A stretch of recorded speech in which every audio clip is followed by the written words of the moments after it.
Bom dia, boa tarde, boa noite. Márcio Baccarini, Criatório Baccarini. O assunto hoje muda de penas, né? Muita gente pedindo para fazer esse vídeo sobre mudas de pena, tá? Então vamos fazer, né? Vou expressar aqui as minhas opiniões e as minhas convicções. Primeiro vamos dizer o seguinte: a muda da pena é uma coisa normal na fisiologia das aves. Todas as aves, de pássaros, pomba e galinhas, todas as aves mudam de pena uma vez por ano. O período de muda é muito variável, depende muito do local geográfico em que a gente está, né? Em geral, é aí no meio do verão para frente até final de outono, né? Até final de outono, ou seja, aí de janeiro, fevereiro até maio, né? É um período aí de 3, 4 meses que a ave necessita para fazer uma mudança de pena saudável. Então, isso é um processo natural. Com exceção dos pintinhos que mudam de pena 2 vezes, quase que em seguida, mas é um processo normal de empenação do pintinho, né? A ave adulta muda uma vez por ano, né? E é um período muito especial da vida da ave. Nesse período de muda, né, a ave muda todo o seu metabolismo, né? E ele então direciona toda a energia para a reconstituição das penas que vão ser perdidas, né? A muda não se cai todas as penas ao mesmo tempo, elas começam a cair devagar, né? E vão caindo e a energia metabólica do organismo da ave se volta, obviamente, para a recomposição dessas penas que estão sendo perdidas. Então, a primeira coisa que a gente logo já imagina, nesse período especial, algumas coisas vão acontecer. Primeira, né, as galinhas vão diminuir a postura ou mesmo parar de botar ovo, né? Então, esse é o primeiro critério delas.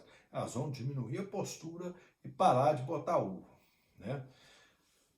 Os galos, né, eles continuam normais em termos assim né, da sua vida, né, continua sendo bastante agressivos, continuam mantendo aquela agressividade. Eles diminuem um pouco aquele vigor normal do galo, porque também parte da energia dele vai ser para recompor as penas, tá? Então, nesse período, a primeira pergunta, não se usa esse período para tirar ovos ou colocar, né, galo e galinha na muda em cruzo. Você tem que respeitar esse período. Não adianta pôr para cruzar. Além de que, nesse período, se você começar a pôr galinha e ela botar, vocês vão ver que o índice de nascimento de pintinhos é bem pequeno. Perde-se muito ovo por falta de galadura. Inclusive, a gente vê aí algumas pessoas vendendo ovos no período da muda, né? Eu não aconselho que comprem, né? É um grande problema, tá? Não é uma boa época para isso. Então, a sua galinha deve ser colocada em repouso, se for possível deixá-la no espaço maior, andando, tomando sol naturalmente, né? Vocês vão ver que aí, por natureza a galinha começa, né, a tomar banho de areia, né, fazer, né, se resfaldar na areia, isso é natural da galinha, tá? É, quanto mais sol ela tomar, mais deixar ela andando um espaço maior, ela vai comer mais grama, ela vai catar bichinho, faz uma muda muito mais saudável. Então ela não deve ficar fechada num galinheiro pequenininho, sem tomar sol, né? Às vezes eu vejo algumas estruturas feitas para cruzo, em que praticamente não bate sol lá dentro, né? Fica um lugar muito fechado, sem sol. E quando chega o período da muda, pior ainda, né? Que ela precisa de sol. E a galinha no período da muda deve ter espaço para andar, deve ter espaço, né? Ela ficar fechada num lugar pequeno, às vezes com outras galinhas, o que vai começar a acontecer? Vai começar o hábito péssimo de comer pena, né? Uma da outra, né?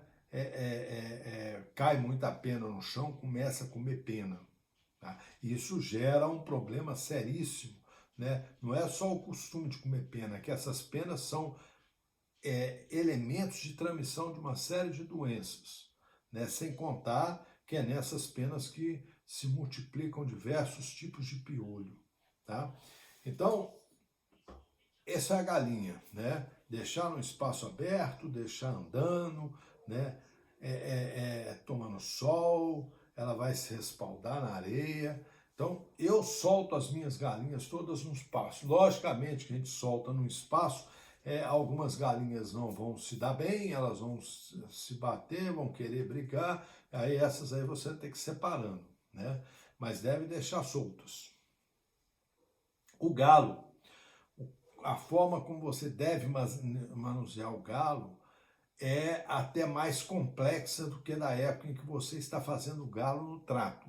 Né? Muita gente acha assim, o galo entrou na muda, fecha o galo na gaiola e deixa lá na muda. Eu cheguei a ouvir um absurdo de um cara falar que na época da muda, o galo tem que ficar num lugar totalmente escuro. Até o contrário, né? Esse galo deve ser retirado da gaiola todos os dias, deve ser pesado com frequência para a gente acompanhar se não está havendo uma perda de peso muito grande do galo. A gaiola, tanto no lugar onde estão as fêmeas como no lugar onde estão os machos, deve-se passar vassoura de fogo e queimar todas as penas no chão, ou então catar essas penas, não podem ficar lá. E o galo deve ir bem cedinho para o passeador e ficar lá até por volta de umas 9h30, 10 horas, quando ele deve retornar para a sua gaiola, para receber alimentação e depois voltar para lá no finalzinho da tarde para tomar o restinho de sol, né? Então é uma época em que até o contrário, muita gente dispensa tratador, é uma época que você tem que até, né, ter mais gente cuidando, porque esses galos vão exigir muito mais cuidados agora.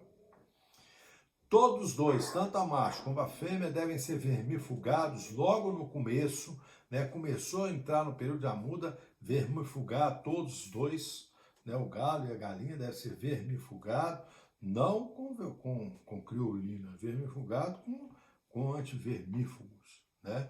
Deve ser olhado se não tem piolho, carrapato, né? Pulga, essas coisas todas, se não tem nada disso, e isso é um cuidado básico. Cuidado básico. Bom, outra coisa que você tem que prestar atenção nessa época também é justamente a época em que aparece muito pernilongo, né? E o pernilongo costuma aproveitar a exposição da pele de onde caem as penas para sugar sangue das galinhas e dos galos. Talvez não faça, dependendo do número de pernilongo, pode até vir a fazer algum problema assim de anemia, meio difícil, né? Problema de anemia é meio difícil, mas que torna irritante para o galo e a galinha, estressa o galo e a galinha, estressa. Então tem que se tomar cuidado à noite para que essas aves fiquem num lugar protegidos contra esses insetos sugadores, né? Piolho, essas coisas, nem precisa falar isso. Por isso que eu estou falando que todo dia tem que se pegar, tanto galo, galinha, tem que olhar, fazer, né, o tratamento para evitar que piolho, pulga, essas coisas, né, ataquem, ou seja, os parasitas externos ataquem. É um período em que a ave está, de certa maneira, frágil, né? Frágil. Então é um período em que se tem que abrir muito, né, os olhos para questões de manifestação de algumas doenças.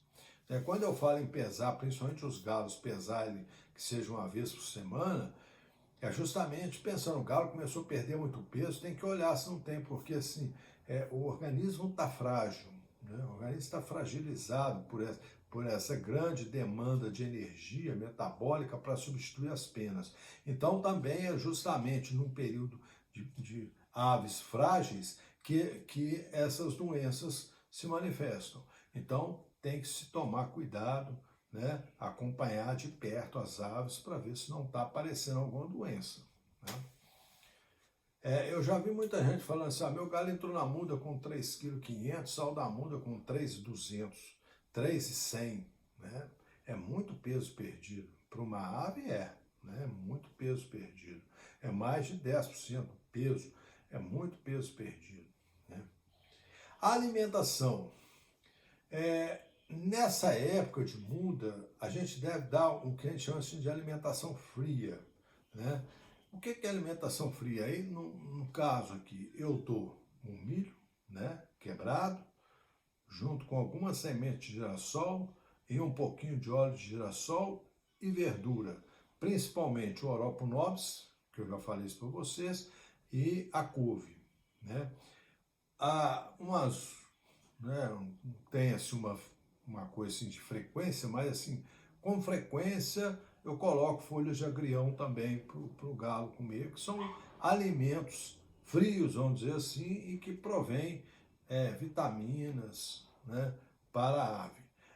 Eu evito dar vitamina, né, evito dar, né, recomposição alimentar para a ave, porque nesse período o organismo dela está um pouco com o metabolismo diminuído, e o metabolismo implica também, né, no anabolismo, ou seja, na capacidade que a ave tem de ingerir e aproveitar os alimentos. Então a gente também não deve abusar em termos de caloria para uma ave dessa, tá?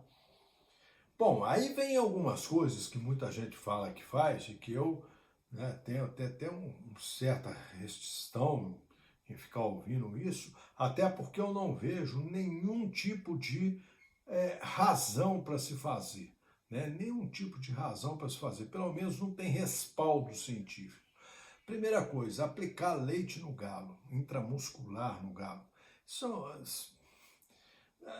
Eu nunca consegui achar em nenhum lugar do mundo, né? Pode ser que alguém até saiba, e se souber eu quero ler, tá? Eu tenho minha cabeça muito aberta. Se o cara me apresentar, não, tem aqui um estudo científico, né, de um cientista mesmo, de uma universidade, né, de uma pessoa que tem autoridade para falar que injeção de leite cru no peito do galo ajuda a mudar a mudança de pena. Não existe isso. Pelo menos até hoje nunca achei. Então, aí vem aqueles achismos, né? Ah, que fulano de tal fazia, que o ciclano faz, né? Outra coisa, né? Fechar o galo no quarto escuro. É o contrário, né? Isso eu nem vou comentar. Dar criolina para o galo. Eu já vi isso uma porção de gente falando de dar criolina para o galo beber. De onde saiu isso? Né? Quando você pergunta de onde saiu isso, o nego fala assim, porque o fulano fazia, porque meu avô fazia, né? Minha avó dava até pra gente tomar. Criolina é veneno, pega a bula da vigilância sanitária, pega lá, creolina. Você vai ver que ela é feita de cressóis, fenóis e hidrocarbonetos. São tóxicos, extremamente tóxicos. E vem escrito na bula de todo tamanho, né? Vem escrito assim, tóxico, né? Não ingerir. Caso você ingira acidentalmente, buscar assistência médica, né? Isso serve para gente, serve para animal, né? Serve para gato, serve para cachorro, serve para todo. Isso é tóxico. A criolina pode dar uma hepatite grave, tá? Pode provocar lesões, né, na via digestiva da ave por queimadura, pode provocar lesões no fígado, no rins, e tóxico, extremamente tóxico. Aí alguém inventou de dar criolina, não tem o menor sentido, não tem a menor indicação nenhuma para isso. Mas fulano faz, mas não te explica por que faz, nem vai conseguir te explicar. Isso aí eu dou razão. Não tem explicação para uma coisa dessa. Mas dizem que faz, né? Então, se faz, né, continue fazendo. Eu não faço uma loucura dessa, porque não existe nenhum respaldo científico para que se faça isso. E por aí vai, né? Tem gente que faz coisas, cada dia que eu leio a respeito disso, ou que alguém comenta alguma coisa disso, eu fico sabendo uma novidade, né? Cada dia, né? Eu fico sabendo uma novidade, inventam isso, inventa aquilo. Eu acho que alguém senta lá e fala assim, gente, o que eu vou fazer agora para inventar uma moda aqui, né? Aí o cara inventa de dar aquilo, dar isso, dar aquilo.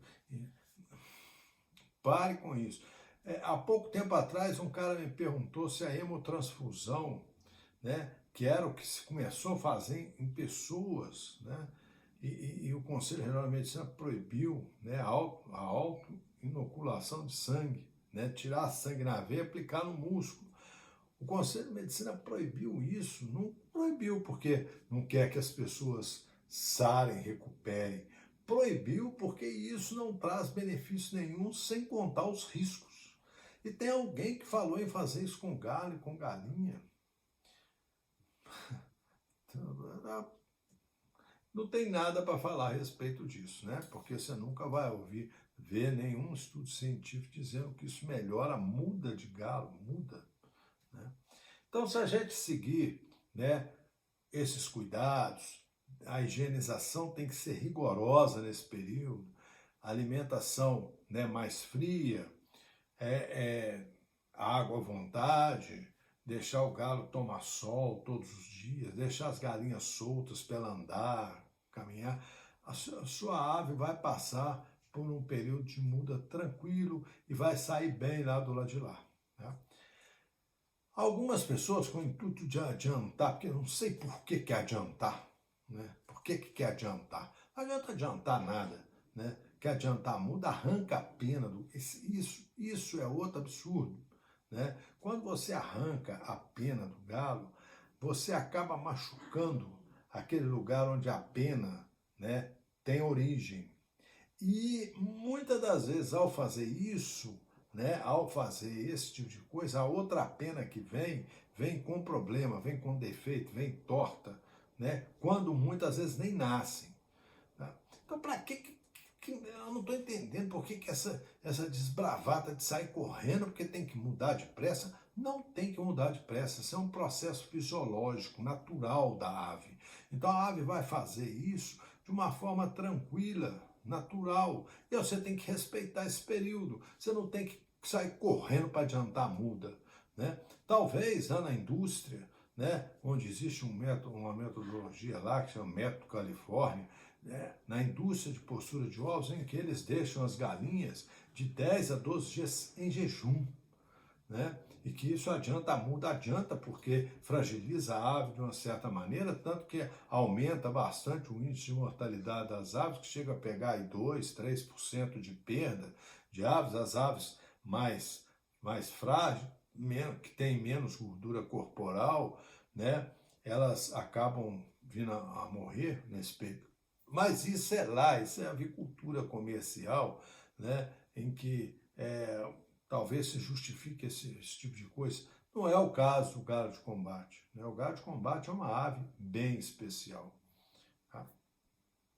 Bom, o outro problema que acontece muito é que durante o descuido, né, com a alimentação e a manipulação dos galos durante a muda, costuma inverter, engordar muito o galo. Né? Então, aí nesse caso, você provocou provavelmente duas coisas. Ou o erro, né, na alimentação, né, o excesso de alimentação, né, ou o galo o tempo todo dentro de um viveiro, fechadinho, sem movimentar, sem queimar energia. Então você vinha com frango, né, num batido, né, de trato para apresentação, de repente pega o galo desse, deixa dentro da gaiola fechado, né, sem se movimentar, sem nada, fornece o mesmo alimento, a mesma quantidade, então agora esse alimento passa a ser em excesso, ou seja, ele come, mas ele não usa, então ele vai engordar, né? Tá o que está acontecendo com muita gente aí na quarentena, né?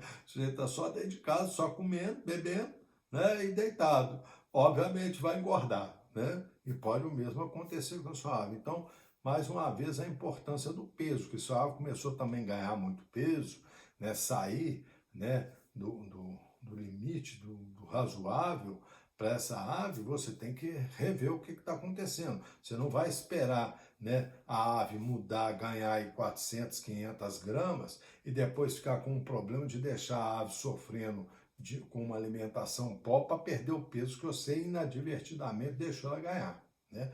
Então, vocês vejam, no período da muda, a necessidade de a gente ter um controle muito grande sobre as aves. muito grande. Eu acho que até as três coisas mais importantes, a alimentação junto com o sol, né, para andar, a pesagem diária, né, a pesagem diária e o acompanhamento do estado de saúde da ave, né, isso aí é uma coisa sagrada, né, e a higienização, né, do espaço onde as aves estão, para evitar aí que essas penas que vão caindo comecem a ser, né, locais de reprodução de parasitas. Tá? Eu acho que é isso que tinha que ser falado. Não tem tanta coisa para se falar de muda. A gente só tem que respeitar esse período para que nossas aves façam uma boa muda e a gente possa, então, no final, né, do período de muda, ter uma ave sadia para iniciar, sim, a reprodução, iniciar, sim, os cuidados para a apresentação. Tá bom? Então, um bom dia, uma boa tarde, uma boa noite. Até o próximo vídeo.